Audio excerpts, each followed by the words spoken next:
સુરતમાં જીએસટીના વિરોધનો વંટોળ હજુ શાંત પડ્યો નથી। આવતી 5 તારીખથી સુરતની કાપડ માર્કેટ હવે અનિશ્ચિત સમય માટે બંધ રહેશે તેવું એલાન કરવામાં આવ્યું છે। જીએસટી સંઘર્ષ સમિતિની કોર બેઠક મળી હતી, જેમાં દરરોજ 11 થી 5 વાગ્યા સુધી માર્કેટ ખુલ્લું રહેશે તેવો નિર્ણય કર્યો છે। આ ઉપરાંત એક પણ વેપારી જીએસટી નંબર નહીં લે તેવો પણ નિર્ણય કરવામાં આવ્યો છે। આ ઉપરાંત વેપારીઓ ખરીદ વેચાણનું કામ પણ નહીં કરે તેવો નિર્ણય કરાતા હવે આ મામલો ગરમાયો છે। તો આ વિશે વધુ માહિતી માટે જોડાઈ ગયા છે અમારા સંવાદદાતા રાકેશજી। રાકેશ, શું વિગતો છે વધુ?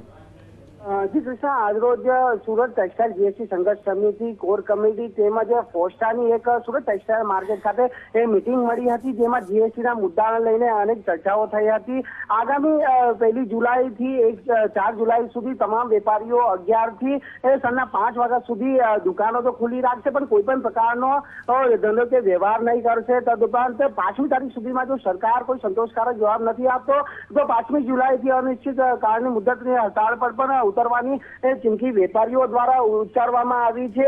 દરરોજ સાંજના 5 વાગ્યા બાદ વેપારીઓ દ્વારા જીએસટીના વિરોધમાં અલગ અલગ કાર્યક્રમો પણ આપવામાં આવશે। તદુપરાંત વેપારીઓની જે માંગ છે કે કાપડ પરથી જે 5% જે જીએસટી કર છે તે રદ કરવામાં આવે અને જે કર છે તે યાન પર લાદી દેવામાં આવે તેવી માંગ તેઓ કરી રહ્યા છે। ત્યારે જોવાનું એ રહે છે કે સરકાર કાપડ વેપારીઓને મુક્તિ આપે છે કેમ, તે સવાલ મહત્વનો બની રહેશે। જી કૃષ્ણ।